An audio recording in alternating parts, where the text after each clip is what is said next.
श्रावण माह में भगवान शिव के पवित्र माह में तंत्र पर एक सीरीज प्रारंभ की हुई है और लगभग नित्य तंत्र पर ही एक वीडियो डाल रहा हूँ। 4 वीडियो हो चुके हैं, ये 5वां वीडियो है। एक मित्र ने कहा है कि यदि चमत्कार और कुछ अपनी तरफ से जोड़कर कुछ ऐसा जो झूठी आशा झूठा प्रलोभन जगा दे न बताएंगे तो ये सीरीज वायरल नहीं होगी। तो मैं मिथ्या भ्रम, मिथ्या भाषण और मिथ्या जानकारी, भ्रामक जानकारी नहीं देता हूँ। जैसी दुनिया करती है वैसा मैं नहीं करता हूँ, वरना आजकल का तो ट्रेंड और प्रचलन है अपनी मर्जी के कहाँ सफ़र में हम हैं, रुख हवाओं का जिधर है उधर के हम हैं। लेकिन मैं ऐसा नहीं हूँ, हवाओं का रुख जिधर होता है उधर का रुख मैं नहीं करता हूँ। मेरा रुख जिस तरफ मेरी इच्छा होती है और सही सत्य मेरे को दिखाई देता है उधर का ही होता है। चलिए चलते हैं आज के विषय की ओर। विषय दिनों दिन गंभीर होता जाएगा। जो पहले के पार्ट नहीं सुन पाएगा उसे आज का वीडियो समझ आएगा ही नहीं। अतः प्लेलिस्ट में जाकर जो तंत्र पर बनाई हुई है इसी चैनल की प्लेलिस्ट में, उसको जाकर अवश्य सुनिए। आज का विषय है तंत्र और अग्नि। जय भोलेनाथ, जय जगन्नाथ। भस्म करने वाली अग्नि नहीं, ब्रह्म को प्रकट करने वाली शक्ति। जहाँ जो जलता है वही जागता है। तंत्र की साधना अग्नि से प्रारंभ होती है, परंतु ये अग्नि बाहर की नहीं, बाह्य नहीं, आंतरिक होती है, भीतर की अग्नि होती है। तंत्र में अग्नि केवल अवनकुंड की नहीं होती, वह साधक के नाभि केंद्र में भी होती है, उसके चित्त में तपती है, उसकी साधना में प्रज्वलित होती है। यह अग्नि नष्ट नहीं करती, साधक को नष्ट नहीं करती, यह स्वार्थ, अज्ञान और अहम को नष्ट भस्म करती है और ब्रह्म को स्पष्ट करती है।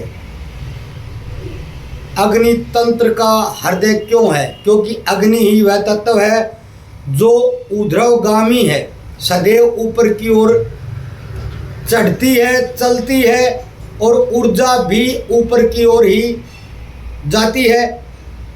अग्नि ही एकमात्र तत्व है जो शुद्ध करती है, बांधती नहीं है। अग्नि में डालो तो कुछ भी शेष बचता नहीं है, सिर्फ तत्व बचता है, सार बचता है, सत्य बचता है। तंत्र का सिद्धांत यही है कि तुम्हारा असत्य जल जाए और तुम शुद्ध सत्य बन सको। तांत्रिक अग्नि के 3 रूप: जठर अग्नि यानी कि पाचन की अग्नि, शारीरिक ऊर्जा; चिंता अग्नि मन की अग्नि जो सोच, द्वंद्व और ताप; योगाग्नि यानी कि साधना की अग्नि, चक्रों को जागृत करने वाली ऊर्जा। अग्नि तंत्र एक चौथी अग्नि की भी बात करता है जिसका जिक्र, जिसकी चर्चा बहुधा कम ही होती है। तुर्याग्नि, तुर्यावस्था, जिस पर मैं आगे बात करूंगा। तुर्यावस्था, तुर्याग्नि वह अग्नि जो तुम्हें तुमसे अलग कर देती है। 4 अवस्थाएं होती है: जागृत, स्वप्न, सुषुप्त और तुरीय अवस्था। तो उस पर तो विषय आगे आएगा, लेकिन तुर्याग्नि शरीर में कहाँ होती है? मणिपुर चक्र, नाभि केंद्र, यहीं पर तुर्याग्नि का स्रोत होता है। जब साधक इस केंद्र में उतरता है तो वह न केवल स्वयं को नियंत्रित करता है बल्कि अपनी चेतना को भी ऊर्ध्वगामी बना सकता है। मूलाधार, स्वाधिष्ठान, उसके बाद तीसरा चक्र मणिपुर चक्र जो नाभि के अंदर स्थित है। अग्नि कैसे जागती है मैं सिर्फ संकेतात्मक ही बताऊंगा, विशेष साधना इस वीडियो में नहीं बताने वाला हूं। प्रथम बीज मंत्र रम, राम दोनों हो सकते हैं। यह अग्नि बीज है, प्राण में लय करता है। इसीलिए आपने बहुत से उदाहरण देखे होंगे, राम के नाम के जाप से, मनन से, चिंतन से बहुत से लोगों को बिना किसी विशेष साधना के भी लाभ होता है। वो राम का नाम अलग विषय है, लेकिन तंत्र में रम बीज की महिमा भी है।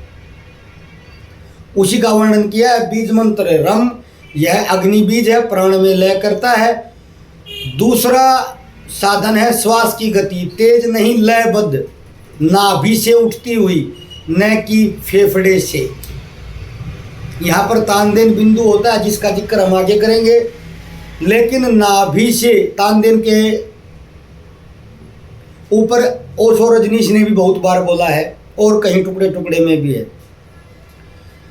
नाभि से उठती हुई, ध्यानस्थ मौन, अग्नि को बाहर नहीं उड़ने देना, भीतर केंद्रित करना, अग्नि की धारणा, नाभि में अग्निशिखा की कल्पना नहीं, अनुभूति।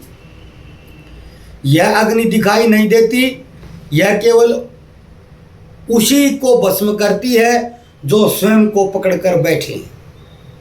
शास्त्रीय प्रमाण तंत्र ग्रंथ कहते हैं, अग्निरात्मा शरीरस्य, अग्नि ही शरीर की आत्मा है।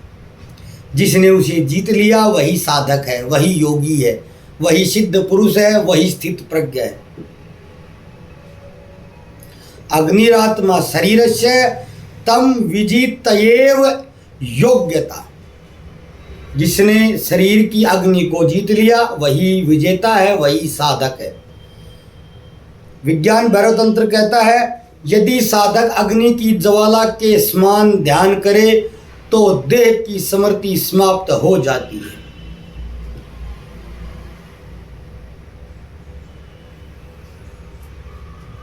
भगवान शिव का इसी अग्नि से बहुत संबंध है। बार बार भस्म का जिक्र किया जाता है, भस्म महाकाल को अर्पित भी की जाती है और अवधूत भस्म को लपेटते हैं, भस्म का स्नान भी करते हैं, क्योंकि भस्म का अर्थ है पूर्ण जली हुई, शुद्ध, शांत और निर्विकार। तंत्र का उद्देश्य भी यही है, अहंकार को, शरीर बोध को और द्वैत को समाप्त कर देना। अग्नि और तांत्रिक साधना का सूक्ष्म संकेत, जो जला नहीं वह साधा नहीं गया, जो भस्म हुआ वही मुक्त हो गया। शिवलिंग पर चढ़ाई गई भस्म केवल भक्ति नहीं, भक्ति तो है लेकिन केवल भक्ति नहीं, तंत्र का संकेत भी है कि मैं अब बचा नहीं हूँ। तंत्र में अग्नि कोई प्रतीक नहीं, वह भीतर की चिंगारी है जो आत्मा को ब्रह्म से जोड़ती है। मंत्र भी अग्नि है, दृष्टि भी अग्नि है, मौन भी एक अग्नि है, और साधक स्वयं भी अग्नि हो जाए तो साधना सिद्ध हो जाती है। अब दूसरा विषय जो आज ही पूर्ण करना है, मंत्र स्वयं जागृत होता है या साधक जागृत करता है। तंत्र केवल साधना नहीं, जागृति का विज्ञान है। इस विज्ञान में यह प्रश्न नहीं है कि मंत्र क्या है, बल्कि यह है कि मंत्र स्वयं चेतन है या साधक उसमें चेतना भरते हैं।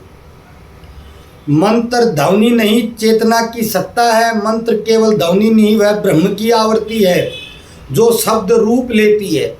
जैसे अग्नि अपने ताप में छिपी हो, हर मंत्र के पीछे एक नियोजक देवत्व होता है जिसे बीज कहते हैं। बीज केवल शब्द नहीं, जागृत संकल्प है।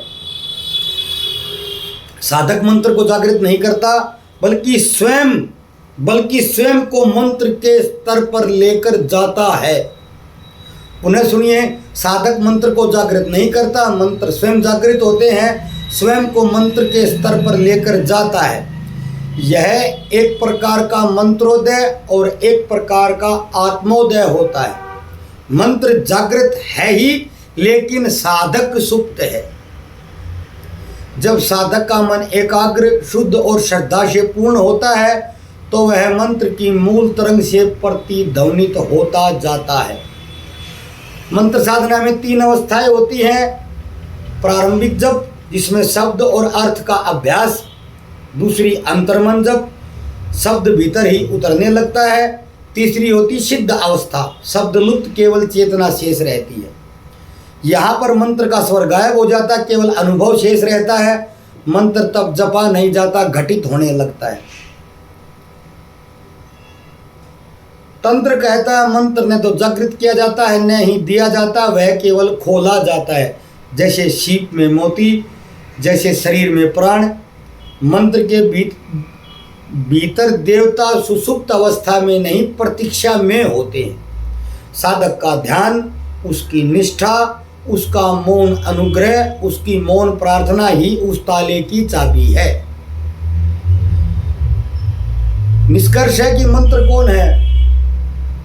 मंत्र केवल शब्द नहीं, केवल देवत्व नहीं, साधक भी नहीं। मंत्र वह सेतु है जो सबको एक कर देता है।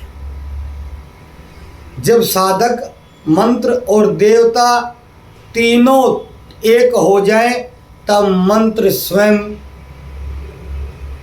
चेतना धारण कर लेता है। एक मैंने जो बीच में सूत्र बताया था उसको पुनः सुन लीजिए। साधक मंत्र को जागृत नहीं करता बल्कि स्वयं को मंत्र के स्तर पर लाता है। मंत्र स्वयं जागृत है लेकिन साधक उस स्तर पर नहीं है कि मंत्र उसके लिए कार्य प्रारंभ करे। आशा है आज का विषय आपको पसंद आया होगा। अगली वीडियो में मैं मूलाधार, स्वादिष्ठान, मणिपुर, अनाहत, विशुद्धि, आज्ञा और सहस्त्रार चक्रों पर जानकारी आपको देने का प्रयास करूंगा। आशा है वो विषय आपको अवश्य पसंद आएगा। और कुछ भ्रम जो ज़्यादा चले हुए हैं चक्रों को लेकर, उन्हें मैं दूर कर पाऊंगा। मैं वैसी जानकारी दूंगा, वैसी ही जिज्ञासा शांत करूंगा जैसी शास्त्रों में है। अपने पास से मैं कुछ भी उसमें जोड़कर या घटाकर विषय को रोचक और चमत्कारी बनाने का कोई प्रयास नहीं करने वाला हूँ। आशा है वीडियो आपको पसंद आया होगा। कल फिर मिलते हैं अगले वीडियो के साथ। तब तक जय भोलेनाथ, जय जगन्नाथ।